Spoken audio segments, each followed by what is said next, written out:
Selamat pagi, berjumpa lagi dengan Ibu Asing Kustanti pada kuliah agroforestry ya yang Anda ambil di semester ini. Baik, pada kesempatan hari ini Ibu akan menyampaikan judul yang telah dibagi oleh Ibu Ketua Tim Pengajaran yaitu Profesor Kurniatun Heriah, yaitu tentang kelembagaan dan kebijakan dalam pengembangan agroforestry.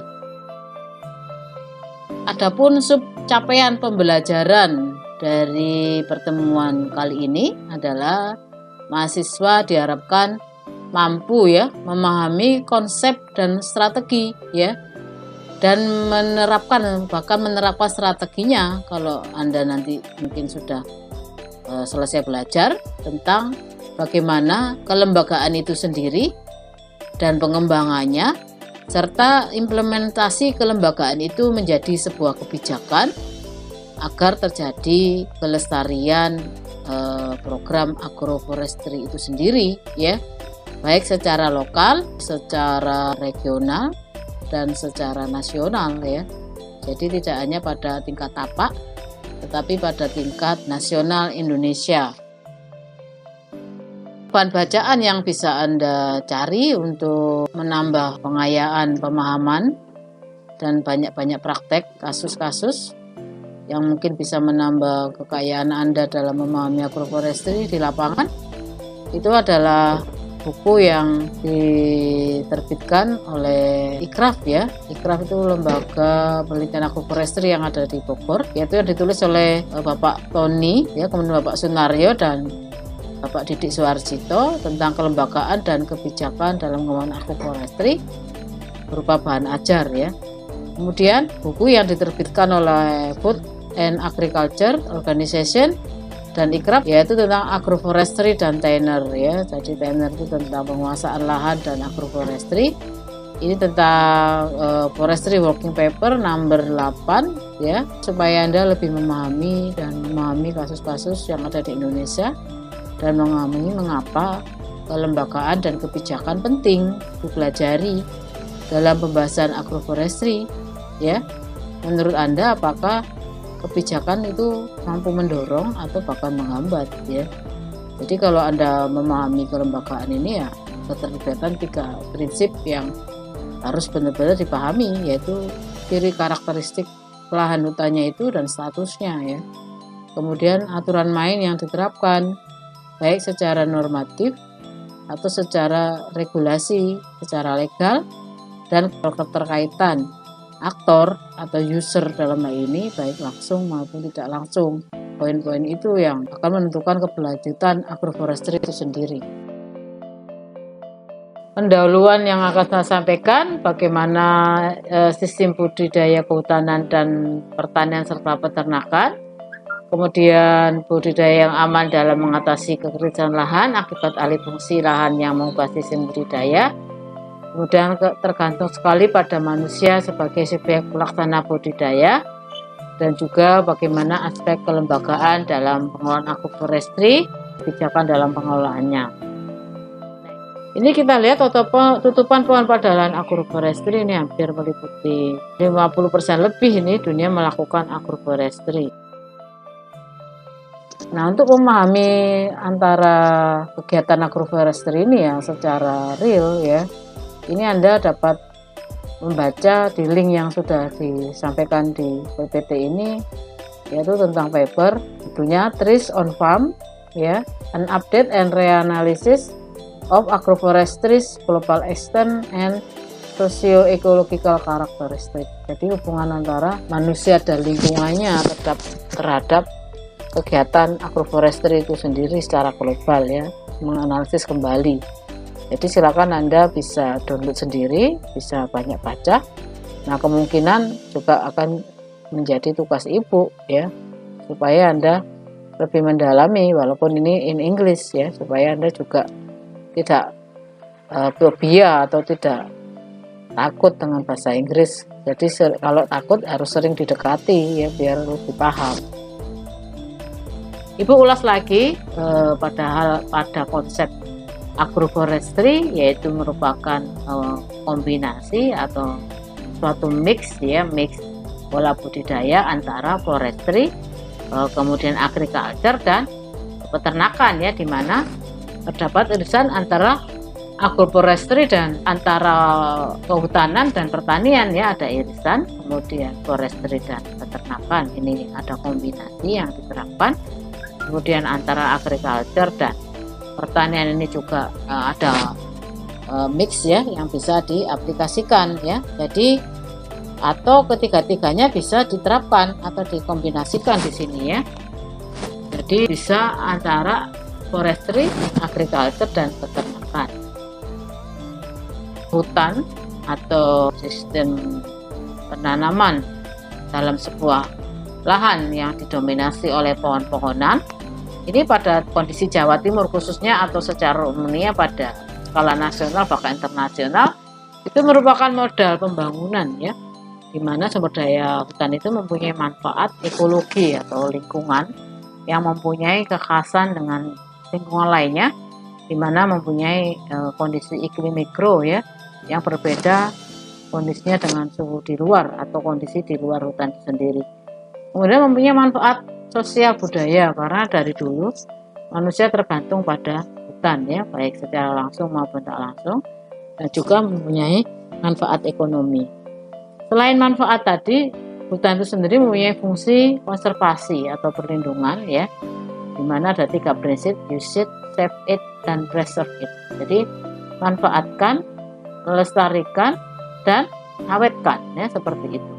Jadi bukan berarti konservasi ini tidak boleh sama sekali, boleh, tetapi memperhatikan daya dukungnya ya.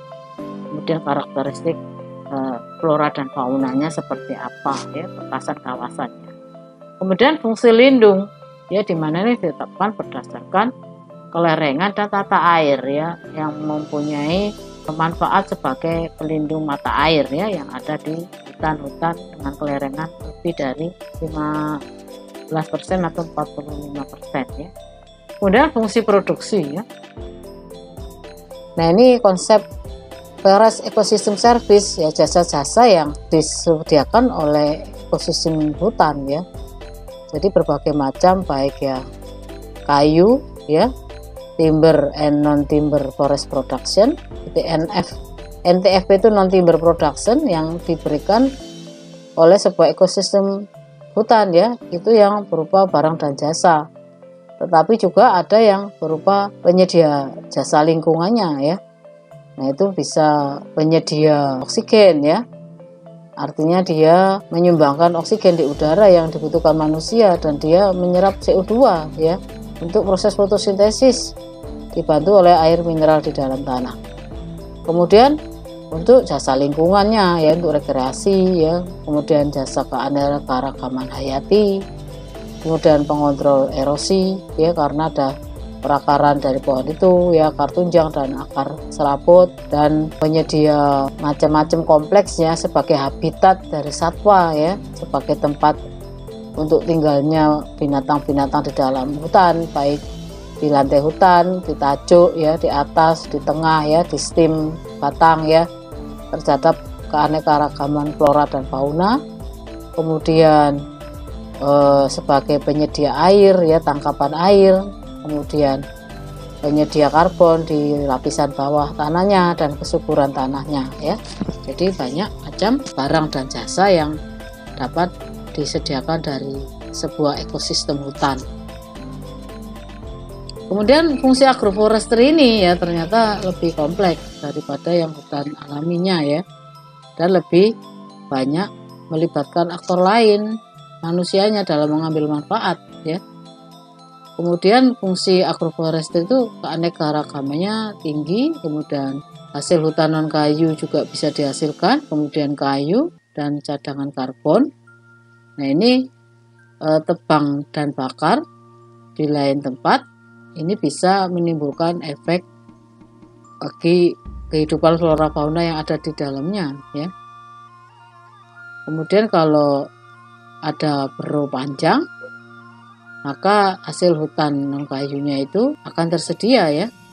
Tapi kalau masa beronya singkat, maka hasil hutan non kayunya akan hilang ya, karena cepat diganti dengan jenis-jenis yang lainnya. Kemudian kalau jenis tanah ini mungkin ya kalian cuk ya, jadi dari yang atas ini lapisannya subur ya, tebang dan bakar dengan cepat mempengaruhi kesuburan tanah.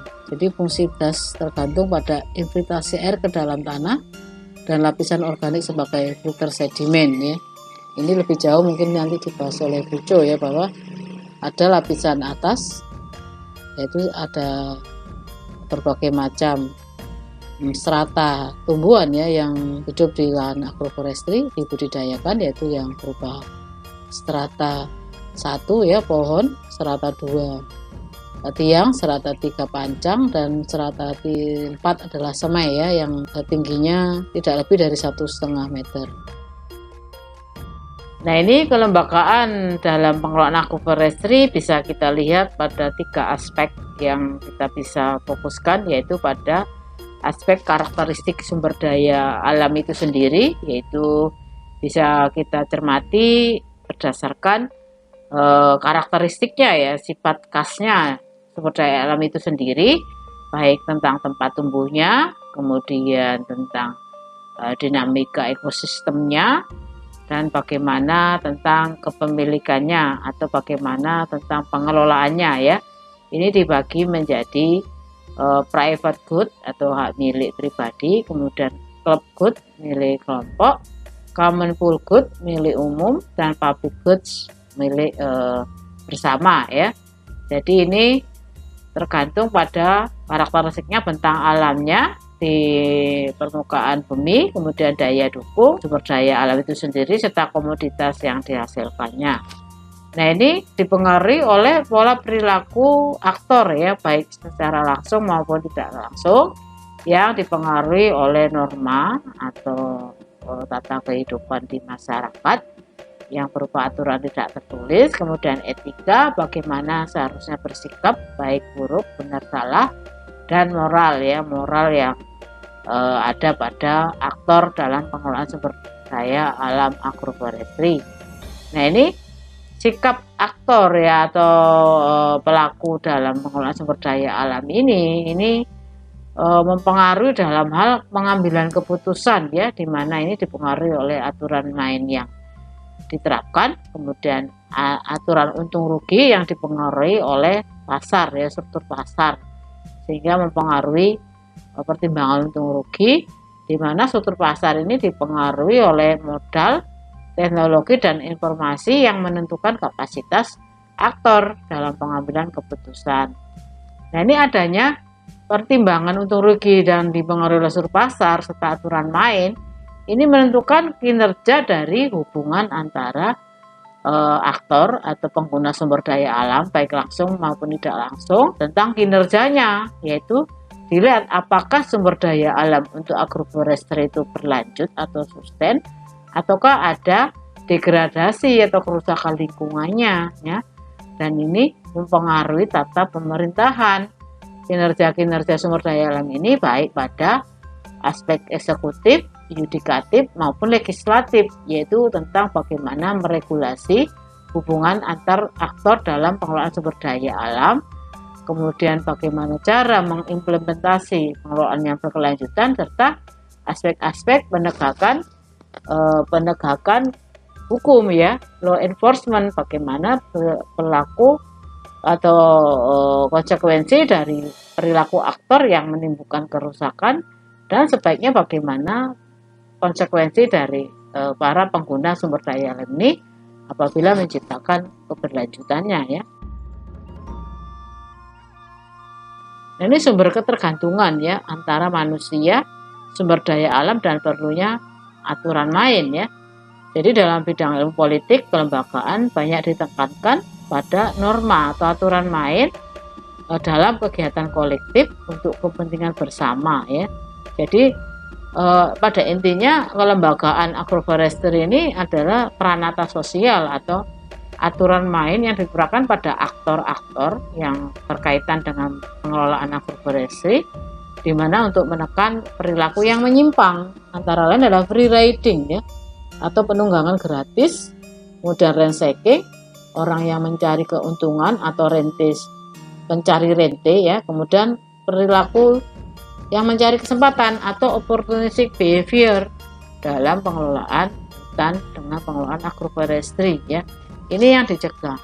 Kemudian dari sudut analisis sistem lingkungan atau ekosistem, sistem produksi dengan menekankan struktur dan fungsi produksi atau sistem lingkungan kemudian dapat dianalisis keluarannya sehingga dapat berkelanjutan secara sistem ya. Kemudian produktivitas, kemudian stabilitas dan sustainability.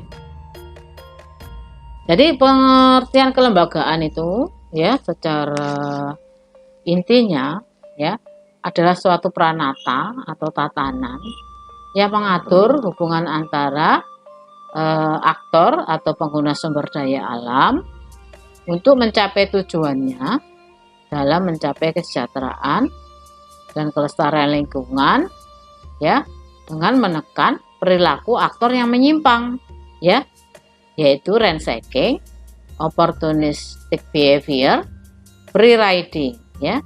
Jadi itu Anda bisa catat yang Ibu sampaikan tadi. Jadi intinya itu. Kemudian bisa Anda tambah dalam pengelolaan agroforestry yang berkelanjutan. Kemudian peranan kelembagaan agroforestry ya, yaitu menentukan kesempatan ekonomi ya, atau kesempatan dalam memanfaatkan sumber daya alam ya oleh individu dan hasil akhir interaksi antar individu organisasi terhadap kinerja ekonomi dan pengelolaan sumber daya agar tidak saling merugikan melalui aksi bersama. Jadi saling memberikan pegangan ya. Dengan kelembagaan ini ada aturan main yang ditetapkan. Kemudian peranan kelembagaan juga dengan aturan main yang ditetapkan tadi mengatur ketergantungan atau interdependensi antar manusia terhadap sesuatu kondisi situasi melalui berbagai macam inovasi hak kepemilikan ya.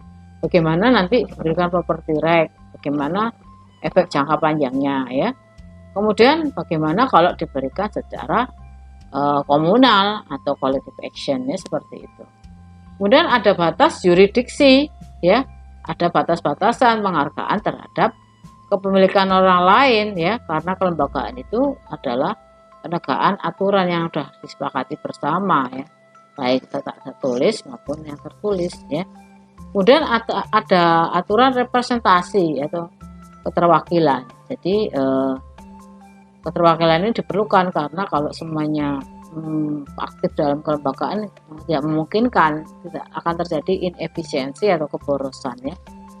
Kemudian kelembagaan ini harus ada sanksinya, disertai sanksi bila ada pelanggaran terhadap pemanfaatannya menurut Casper dan Street ya tahun 1998.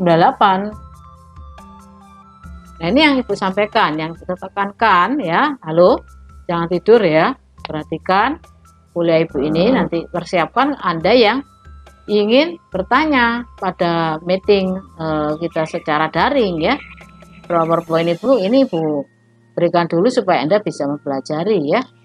Jadi ada 3 unsur ya dalam kelembagaan agroforestry ya, yaitu mengetahui karakteristik sumber daya itu sendiri, jadi memahami betul bagaimana sifat-sifat atau ciri khas dari sumber daya alam itu ya.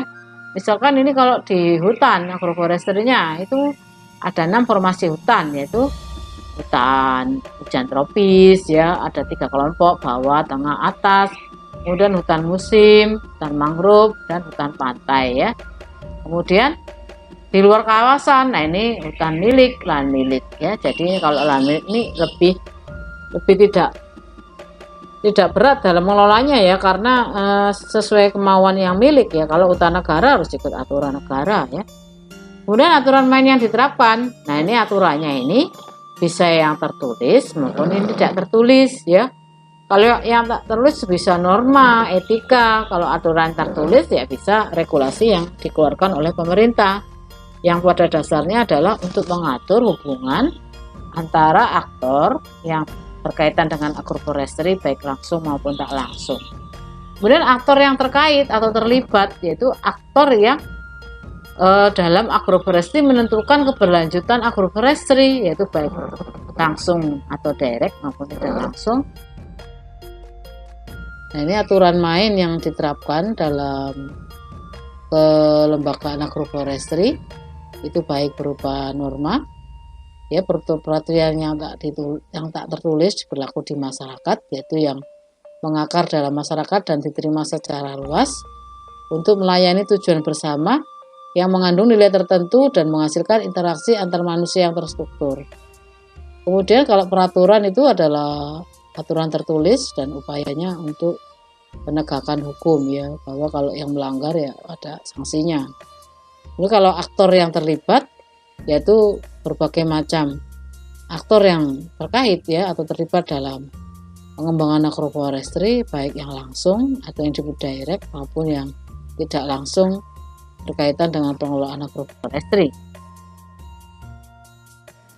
Nah, ini aspek kepemilikan dalam agroforestry. Ini kita bisa lihat ada 3 diagram, ya. Ada sumber daya hutan, ini para aktor, dan kelembagaannya atau aturan main, sehingga outcome-nya akan terjadi keberlanjutan sumber daya alam dan kesejahteraan masyarakat. Nah, ini antara pelaku dan sumber daya alam ini ada aturan main yang dikelompokkan menjadi hak kepemilikannya, ya. Ini mengatur hubungan antara manusia dan sumber daya alam, apakah milik bersama ataukah benda bebas ataukah milik private atau milik pribadi, ya, seperti itu. Nah, ini antara aktor dan aturan main, ya, yang ditetapkan ini menyangkut boleh tidak boleh, patut tidak patut, yang menyangkut kepastian hukum. Nah, ini kalau di undang-undang ini harus Undang-Undang 41 tahun 99 tentang kehutanan harus direncanakan pengelolaan hutan, ya. Kemudian pengelolaan hutan ada penelitian pengembangan, ada pendidikan dan latihan, ada penyuluhan dan pengawasan. Jadi pelaku ini dikarenakan aturan main meliputi aktivitas yang seperti Ibu Subang tadi, ya. Kemudian sumber daya alam dan aturan main. Nah, ini ada undang-undang khusus yang mengatur tentang hutan dan kawasannya serta pemanfaatannya, ya. Jadi kinerjanya kelestarian yang diinginkan. Jadi kelestarian ini artinya kesinambungan hasil dan pemanfaatan, kemudian eksternalitas dampak yang positif, ya. Kemudian berdasarkan keadilan, ya, distribusi ke masyarakat.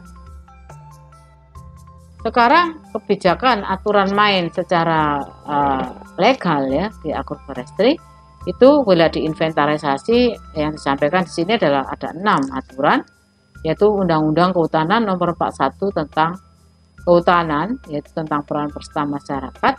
Kemudian Peraturan Pemerintah Lingkungan Hidup dan Kehutanan Nomor P39 tahun 2017 tentang perhutanan sosial, ya. Jadi ini pemerintah berusaha melibatkan masyarakat dengan peran yang lebih besar, ya, di mana bagi hasilnya di hutan produksi yaitu petani 50%, kemudian multipurpose persen 30%, dan musiman 20% komposisi tanamannya. Kemudian di hutan lindung 80% pohonan buah-buahan dan 20% umbian, ya. Kemudian bagi hasilnya, ya, ini upaya pemerintah untuk cepat meningkatkan masyarakat di sekitar hutan, yaitu 70% masyarakat, 30% perhutani. Kemudian kalau tegakan pohon-pohonan 80% masyarakat, 20% petani. Nah, kalau tanaman pertanian atau musiman 10% petani, 90% masyarakat, ya. Undang-Undang Nomor 32 tahun 2009 tentang perlindungan dampak lingkungan hidup, kemudian Undang-Undang Nomor 3 tahun 2014 tentang pemerintahan daerah, serta Undang-Undang Nomor 72 tahun 2010 tentang perhutani, kemudian Permen LHK Nomor P83 tahun 2016 tentang perhutanan sosial. Nah, kebijakan agroforestry yang diterapkan oleh pemerintah, ya, ini tidak terlepas dari aspek kelembagaan tadi, ya, memperhatikan karakteristik sumber daya dan keterangkungan aktor serta aturan main yang masih diterapkan, ya. Di mana ini di gambar ini sumber-sumber ketergantungan itu pada aktor legislator, kemudian politikus, birokrat, LSM, akademisi, pengusaha, dan masyarakat sekitar. Ini ada sumber-sumber ketergantungan sesuai kepentingan dan pengaruh masing-masing, ya. di mana kesepakatan multi pihak aktif bersama diperlukan. Nah, ini kebijakan publik. Nah, ini ada sebuah proses dan faktor-faktor internal dan eksternal institusi diperhatikan, serta kondisi sosial budaya masyarakat, kepentingan dan kesukaan harus juga menjadi perhatian, serta nilai-nilai sistem ya, dimana akan melahirkan kebijakan apabila sudah menjadi pertimbangan berupa peraturan perundangan atau legal formal, kesepakatan dan kontrak ya. Antara lain ini akan menghasilkan efisiensi dalam mengelola sumber daya alam ya, dan membuat aturan mainnya, serta adanya keadilan perlakuan, keadilan distribusi pada masyarakat Indonesia, dan adanya transparansi serta akuntabel. Kebijakan agroforestry ini tidak terlepas dari 3 unsur ya, karakter sumber daya alam, aktor yang terlibat, serta aturan main yang diterapkan. Sudah disampaikan di awal tadi, sehingga kebijakan agroforestry diarahkan pada tercapainya kinerja pengelolaan yang memperhatikan keberlanjutan agroforestry itu sendiri, yaitu keberlanjutan sumber daya, efektivitas dan efisiensi aturan, serta meningkatnya peran aktor yang positif. Kemudian analisis kebijakan pembangunan agroforestry sebagai ilmu pengetahuan juga memerlukan pendekatan secara multidisiplin ya, karena ini berbagai macam ilmu yang bisa masuk ya, keilmuan ya, dan pengembangannya memerlukan pendekatan lintas sektoral, yaitu pertanian ya, kehutanan, kelautan dan perikanan, perkebunan dan peternakan. Jadi tidak bisa diri sendiri masing-masing sektor karena multidisiplin ya. Ini artinya kebijakan di satu sektor harus memperhatikan implikasi bagi kegiatan atau dampak di sektor lainnya ya. Jadi ini karena multidimensi, multidisiplin juga, jadi saling terkait, tidak bisa berjalan sendiri ya. Kemudian persoalannya, apakah kebijakan lintas sektoral masih sulit dikembangkan karena masing-masing sektor akan mempunyai strategi, program, proyek dan anggaran terpisah? Apakah ada sektor yang mau dipimpin atau dikelola sektor lain? Nah, ini coba diatasi dengan melakukan koordinasi antar sektor. Nah, ini gambaran apabila pelaksanaan agroforestry memenuhi ke-6 hal ini, yaitu akan tercapai tujuannya ya, keberlanjutan sumber daya, kesejahteraan masyarakat, dan terlegitimasinya aturan main yang diterapkan ya. Tapi apabila kegiatan agroforestry ini tidak mempunyai skill ya, ini akan cemas ya, karena hanya mempunyai visi, insentif, sumber daya dan aksi. Nah, kalau tidak mempunyai misi, pengelolaan ini akan bingung ya, nggak ada tujuan jangka panjang ya. Kemudian kalau resisten, ini visi misi ada, skill ada, sumber daya ada, aksinya ada, tapi tidak ada insentif. Ya lama-lama yang melakukan males ya, tidak ada hasil. Kemudian kalau visi ada, skill ada, insentif ada, tapi sumber daya nggak ada yang akan dilakukan agroforestry ya. Aksi ada, nah ini frustasi, sampai ya, pengelolaan frustasi. Kemudian kalau visinya ada, skillnya ada, insentif ada, sumber daya ada, aksinya nggak ada, cuma ngomong doang ya, omdo. Nah ini berdasarkan studi Gladi Hardianto, Sekolah Pasca Sarjana IPB, bahwa ada analisis kelembagaan pengelolaan kawasan hutan sawit Provinsi Nusa Tenggara Barat. Ini terjadi di lokasi Taman Hutan Raya ya di Nusa Tenggara Barat, bahwa terjadi perubahan-perubahan status ya, fungsi hutan dari hutan terbatas menjadi hutan lindung dan menjadi kawasan konservasi, di mana hal ini perubahan-perubahan kebijakan ini juga implementasinya akan menimbulkan kerancuan di lapangan ya. Jadi tujuan penelitian ini menganalisis kelembagaan para pihak terlibat dalam pengelolaan dan atau pemanfaatan kawasan hutan. Ini ada link yang bisa Anda download ya tentang studi ini, bahwa hasil penelitian dari Gladi Hardianto itu hasil evaluasi terhadap kelembagaan masyarakat, kelompok AKM dan forum kawasan di Tahura. Diketahui bahwa lembaga tersebut masih belum mampu untuk mewujudkan pengelolaan hutan lestari ya, kelompok AKM-nya ini. Kemudian pengembangan kelembagaan pengelolaan dan pemanfaatan hutan sesaut tidak dapat menghasilkan peran salah satu pihak, khususnya masyarakat, Kemudian terjadi inkonsistensi kebijakan berkaitan dengan alih fungsi dan status kawasan hutan sesaut serta kebijakan bentuk pengelolaan dan pemanfaatannya yang memberikan implikasi terjadi perubahan kewenangan antara kabupaten dan provinsi dan akses masyarakat terhadap sumber daya hutan ya. Jadi ini ada inkonsistensi kebijakan yang membingungkan di masyarakat ya. Tetapi dalam kenyataannya ya masyarakat tetap aktivitas saja ya, selama tidak melanggar. Kemudian konflik yang terjadi bersifat struktural dikarenakan implementasi kebijakan pengelolaan dan pemanfaatan hutan yang tidak konsisten, sehingga konflik tidak bersifat laten tetapi sudah mencuat dan terbuka ya. Jadi ini di area hutan sesaut ini yang statusnya Tahura ini menjadi konflik yang terbuka, dan area hutan yang telah dimanfaatkan oleh masyarakat ditetapkan menjadi HKM dan lokasi Tahura dipindah bergeser pada yang manfaat pada kawasan hutan yang belum dimanfaatkan. Nah, upaya penyelesaian konflik ya dengan penandatanganan kesepakatan gitu ya antara masyarakat dan pemerintah. Kemudian penutup dari kuliah ini adalah dari aspek kelembagaan dan penerapan kebijakan, yaitu pertama, perlunya dipahami dengan benar karakteristik lahan ya sebagai area agroforestry. Apakah status lahan miliknya itu lahan milik atau hutan negara, dan kondisi hutannya atau formasi hutannya, apakah di hutan gunung, apakah di hutan musim ya, apakah di hutan pantai, apakah di hutan mangrove ya, macam-macam. Jadi tidak segampang agroforestry bisa di mana saja, tetapi dilihat dulu ya tadi status dan karakteristiknya. Kemudian yang kedua, perlunya pemahaman akan aturan main ya, baik secara normatif maupun secara regulatif ya, sehingga bisa berjalan dengan lancar. Kemudian keterlibatan aktor baik horizontal maupun vertikal harus benar memahami tugas dan fungsinya masing-masing untuk keberhasilan agroforestry sehingga terjadi konsistensi implementasi di lapangan. Oke, seperti itu Ibu yang sampaikan, semoga dapat membekali Anda untuk memahami aspek kelembagaan dan kebijakan dalam pengelolaan agroforestry. Ya, jadi sekian, terima kasih materi terakhir dari Ibu.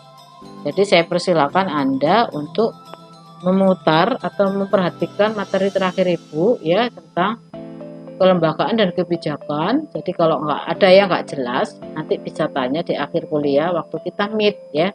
Jadi pas kuliah Ibu nggak akan nyampaikan PPT ini, jadi Ibu akan membuat diskusi supaya lebih menarik dan Anda lebih dapat masuk pada materi hari ini ya. Baiklah, Ibu akhiri pertemuan atau penyampaian materi kuliah daring yang akan kita jadikan bahan diskusi pada saat meeting ya. Ibu akhiri pertemuannya. Wassalamualaikum warahmatullahi wabarakatuh.